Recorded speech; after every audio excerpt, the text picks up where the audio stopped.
Good morning, everybody. Joel's making faces. So welcome to Environmental Social Justice. We are live yet again. Good morning. Good morning, guys. So it's been an interesting week. Today, we're not really going to talk too much about politics because I think that horse was beaten to death. But, well, maybe not to death. But we had a lot of questions develop regarding the Salton Sea and harvesting lithium from brine flats. So here's the issue with that. When Joy and I talked about this a couple of weeks ago, we mostly spoke about the humanitarian issue. It's a small community there. They like their isolation. They like where they live.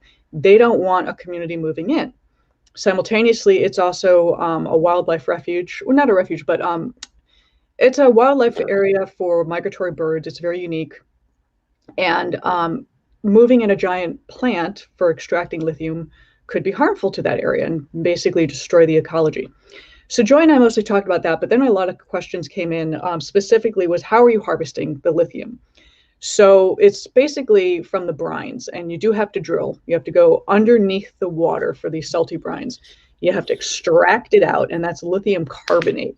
And they believe there's about 60,000 tons. And that value is about 7.2 billion. Of that 60,000 tons, I did a little math, not my strong point. I put it in my article. If y'all find errors in it, forgive me.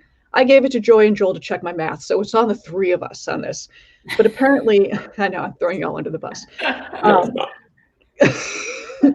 So just from what I read online, there's about 12 kilograms of pure lithium in a Tesla battery. There are 15 million registered cars in California. So doing the math up, that came up to 180 milligrams of pure lithium. Now, of lithium carbonate, only 19% is pure lithium. So when you take that to 60,000 tons of lithium carbonate in the Salton Sea, only 19% of that's pure lithium. We don't have enough. We wouldn't even have enough if we only had, 7.5 million cars that were purely electric. So it's not enough.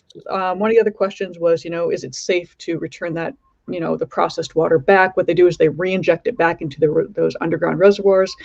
And it's basically the same water, just without the lithium in it, because they take the water out, put it in evaporation ponds, let it evaporate. When it gets to a certain level, then they take it out and extract and then just return.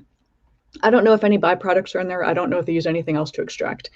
But other sources, another question is, what other sources are there? The largest source of lithium is in Chile. They have 8.6 million metric tons, followed by Australia, Argentina, China, and we come in basically last at 630,000 metric tons. So a lot of information, very short time that I gave it to y'all. The primary issue is we have a push for electric cars. We have a need for electric cars. We don't have the resources for electric cars. Petroleum's going to be around. I'm sorry to say it. We have too many things manufactured out of oil. We have too many reasons to stay on oil. We don't have the bare necessities. Joel, you missed out on last time because you were out of town. You're unable to make it. But you did, right before we went live today, Joel actually said he came across an article regarding Tesla charging specifically. So Joel, I'm going to let you discuss the article that you saw on that. So it's just talking about the cost of actually doing the charge. And there's looking like, one of the main reasons that people are buying the electric cars are because, one, to be green. Obviously, that's the big issue component for, but then it's the actual cost factor that it's going to be cheaper to maintain the car and charge it versus a regular gas, petrol, whatever you want to call it, a vehicle. But now they're saying that when it comes to specifically Tesla, and again, this is just one article that I saw this morning, according to Which Car, they're basically saying that the cost for the Tesla Model 3 specifically, and this was done in Australia based on their fuel prices, there's not much of a price difference anymore to actually get the Tesla 3 versus a regular gas car. So you're spending more to get the car, but then you're not saving anything. So, which I know is going to be one of the biggest issues for people to go electric, is that you want to be able to save money. So that's kind of an interesting change. You said that was only Tesla. So what is it about Tesla that makes them charge more? That I don't know. I don't know if it's... Well, they're charging now. When you first got the car, it was free charging at the charging stations until about 2 or 3 years ago. If you have an older model Tesla, you're still getting the free charging. If you don't, what they do, I guess there's something in the hose. If you've ever seen a supercharger station that directs it, that identifies with your particular vehicle, because there's not a pay station there like when you go to a regular gas station. So every time you hook up, it hooks to your car. Tesla gets notice that it is your car. They send you a bill in the month for however many times you've charged. It turns out to be about $8 per full charge. But now the charging stations aren't even giving you a full charge if they're super busy charging stations. They only let you charge, up to within 20% of full, just because they want other cars to be able to get in there. They don't have enough charging stations. How long does this that has take? been happening for about a couple of years, and it takes about 50 minutes to an hour to get a full-on charge. Like if you started at 0 miles and needed a full-on charge. There's a new program coming out, which I think they're trying to introduce with that Charge America, the one that can basically anybody can use, where they're going to be, you can hook the hose up. You don't have to pay for anything. You're setting up an account and you're automatically debited. So you never, ever get a bill. You don't get anything. It just automatically reads your car. It connects to it and it goes straight to your account. I'm like, well, no, that's pretty freaking brilliant. So that one I thought was actually kind of cool. Does it decrease how long it takes to charge? Is it a shorter time frame? Because I can see that being a huge problem. If you want people to adopt an electric car lifestyle, you need longer range and you need faster charging. I mean, and those things are going to come. I think, sorry, I don't mean to interrupt you. Genesis, I think it's Genesis. They're actually introducing wireless charging for electric cars. That's going to be a game changer. That's going to be a game changer. If they can pull that off, and then you're able to actually have people be able to charge from the roads while they're driving, if they can incorporate this technology moving forward, that's when it's a done deal. That's when we're done. So you're charging while driving. But I mean, wireless. Yeah, they'd have to put plates in the roads, various places like on freeways, in your car just so we're talking stays hooked to it. Have you guys seen the movie Death Race where they have to go over like the charged plates to get their weapons? Are we talking that? It's something kind of similar. Yeah, except no weapons, just charging a car. Completely similar, but very different. Well, that's interesting. I had no idea that they were doing that. But then, of course, you'd have to tear up all the roads and then do all the infrastructure, which is going to be. Look, and these things are not going to happen. And they're not going to happen quickly. And with all of the debts and everything that we have and all of the things that we're paying for and that we will be paying for years, like COVID, you pull out lithium even in the valley.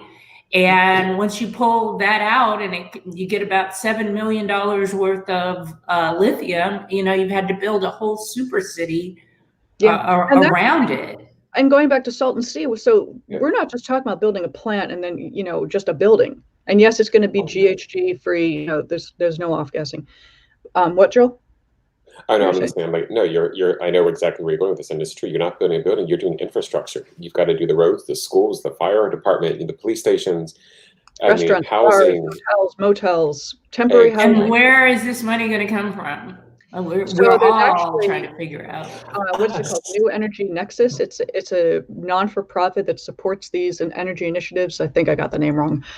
But they are actively involved in this. They've actually done pilot programs with other companies to test out their theory, to test out the program to see if the project will work, and then they'll install it. But then I'm thinking, okay, so you're going to put in a giant plant where most people think Salton Sea is just this desolate, middle of nowhere, kind of dilapidated area. People do live there. And as Joy and I were talking about, is this the right thing to do? If we're going to talk about the whole environmental social justice, the social aspect in this is definitely at odds, because yes, you're going to be helping people get electric vehicles or electric batteries, but at what cost, to use Joel's terminology, at what cost to other people? I mean, this is an entire community that enjoys their solitude. They didn't live out there because they're like, oh, I love, the nightlife. I love being busy. They lived out there because it's quiet. It's desolate. It's in the middle of nowhere. They have their own community. I know how that song. I love the nightlife. I love to boogie. Running through my head. Thank you. The same thing. Hey. Thank you. Yeah. But on the other hand, okay, so you've got this community where people can move out to. We just had fires which have ravaged a bunch of homes. So you already have these places which have some sort of an infrastructure in place. You could expand upon it. So is this a matter of taking kind of the shift. I mean, you got to, it's a huge PR marketing push to get people to reevaluate moving to the Salton Sea. And that's kind of But simultaneously, they don't want people doing urban sprawl. They don't want people moving out of urban areas because of the fire issue. But is Salton Sea that rural? I don't know. I've never been, so I honestly don't know what it's like. Pockets. I drove out there 3 or 4 years ago because it's a geological wonder, so I had to go out there. And the smell is pretty interesting. There's a good strong smell because it is so salty. Anything that lives in that water quickly dies. So there's a lot of dead fish around, dead birds, things like that. But oddly enough, it is a unique environment for migratory birds. So there is a large migratory nest area. It's a very large circumference. This Salton Sea is way larger than I thought it was. It's huge, but it is very desolate. I mean, what we drove around, a lot of abandoned buildings, a lot of graffiti, a lot of spray paint. I mean, at one time it was a resort in the 50s. And the problem is no fresh water. You just have evaporation. The salinity got too high and people abandoned it. So you have abandoned hotels, abandoned motels, abandoned resort-like facilities. Now it goes from San Bernardino, right, to down toward the Gulf of Mexico. So when you say large, it's like that large, huge. correct? And they were thinking about channeling to the Gulf of Mexico to bring in fresh water. Or not the Gulf of Mexico, crisis, Rio Cortez or something. Yeah, no, yeah, exactly. So, yes, Gulf of Mexico would be a little too far to go. But just bring in some fresh water. But I think those ideas got scrapped as well. And now that we're looking at $7.2 billion of valuable lithium, people will follow money. No matter how much charity, entrepreneurship, equity is out there, if you throw $7 billion out there, people are going to follow money. They want the money. It's as simple as that. I mean, we want to be good people. We want to be kind people. But corporations, individuals, you're always going to support the funds. Yes, exactly. Put your hands a little higher, Joel, when you did that. That's what it's all about. It is. I mean, I'm helping Colorado River. Thank you, Mike. God, I suck at geography. But yeah, Colorado River, Gulf of Mexico, same thing. But no, I mean, yeah, I mean, I think it's what's going to happen. And so say they get this whole thing built up, they do this whole mega plant, blah, blah, blah, blah, blah. What are they going to do once it's done? And they've gotten everything out of there. Then what happens to this new city that's been formed? Are people going to stay? Are they going to? Yeah. So there's that issue as well. No. Not a good thought. This is a temporary situation. This is temporary. That's the primary issue I have is, you have this, you're going to have basically gold, Joy a couple weeks ago called it the gold rush. It's going to be a gold rush town. They're going to build all these things. You're going to have a big, thriving, crazy city for a little while. And, I don't really see it being a family-oriented facility. I think it's going to be more just like young guys out to make as much money as possible drilling, and then they'll leave. And then you're going to have an abandoned infrastructure, which, I mean, call me crazy. I don't think they're going to be building it all that structurally sound. I think it's going to be built as a temporary situation, which means that it will fall apart rapidly. That's just my guess, though. I mean, that's just me hypothesizing. And who wants to live like that deep in the desert? You got communities in the desert, like Palm Springs, that are already built up, already have a following. Some people like isolation. Some people want to be in the middle. They don't want to see another human being. The few humans they do see. I mean, I know a lot of people that lived in the outskirts of Alaska, and they would see, during the winter months, they would see the same 50 people, and that was it. And they were fine with that. They didn't like people. And some people enjoy isolation. So we're encroaching on that by building this plant. And that's where it would turn into the marketing PR push to try to turn it into something more than just an industrial town. But I think it would be more than it would be families, it'd be everybody moving out there for work. But if it's only going to be 7 to 10 years, maybe, we'll say, hypothetically. Yeah, about that. I would give it that. So, I mean, there's no way to know what they would try to turn it into. It depends upon what the long-term goal is. If they're doing it just to do the mining and the drilling and all this kind of stuff and dumping the water back in. What's the long-term goal? Well, that's what I'm saying is that, but that's what I'm saying is like if they approach this from a marketing standpoint where they're actually building a place that's going to have good school systems, that's going to have all these different things for it, there's a possibility. I'm just saying it depends upon how they approach it. If you develop it that way, you've got the potential because it is out in the desert. So maybe they could also turn into solar farms. They can turn it into wind farms. They can do all these other things that will make long-term sustainable industries that people will stay for. And, these become new. So there's options there. It just depends upon how it's approached. If it's approached as like a one and done, screw it. If it's approached as we can make this into a long-term thing, this is one facet, it could potentially work. But it's a marketing PR nightmare to get people back out there. No, but one thing you're forgetting is they're going in, they're sucking out a river, an old lake, basically, a sea. They're going to basically suck out all the lithium, put the wastewater back in the beds. It's going to continue to evaporate. Things are getting hotter. We're not getting cooler, so evaporation will be accelerated. It's going to dry up unless fresh water gets plugged in through Colorado River, thanks to Mike. Which is expensive. Yes. So why would anyone stay there after the mining is done? There is no draw. It's not, there's a smell. Don't forget the smell. Yeah, but I mean, there are people who live near paper plants and paper mills, and trust me, those things smell. Rendering plants. But do those people work there? But that's just what I'm saying. Is like, so say if you're building additional industries, if you're doing just one industry, it's never going to work. If you're able to do it in a way that you're creating multiple industries that are going to grow over time, then it can work. Solar plants, build more wind turbines. Yes. I don't know many people that want to live around solar panels and wind turbines, though. Those are usually out in the middle of nowhere. But you can make them in a way that it could be done, because I mean, there's ways that it could work, I'm sure. It really just depends on if it's being approached from a long-term goal or a short-term get in, get out. And that's really what matters. Yes, and Mike says, Salton Sea was formed with the Colorado River floodwater breached an irrigation canal being constructed in the Imperial Valley in 1905. Yes, it was an accident. It was an industrial accident. It started off as the Salton Basin. It was pull-apart basin, geological feature. Basically, when two plates kind of pull apart and make a little hole. And then it flooded over. And that's when, by the 40s and 50s, they decided, hey, this is awesome. We're going to turn this into a resort. Problem is, no fresh water input. So it dried up, or is drying out. So then you can then why not turn it into like a big solar farm? Why not? Yeah, but no one's going to live around a giant solar farm. They don't now. Who do you know that lives around a solar farm? They're out near the California-Nevada border. But that's just what I'm saying is that, there's ways to approach it that it could be done. Like I said, I've never been there, so it's really hard for me to say.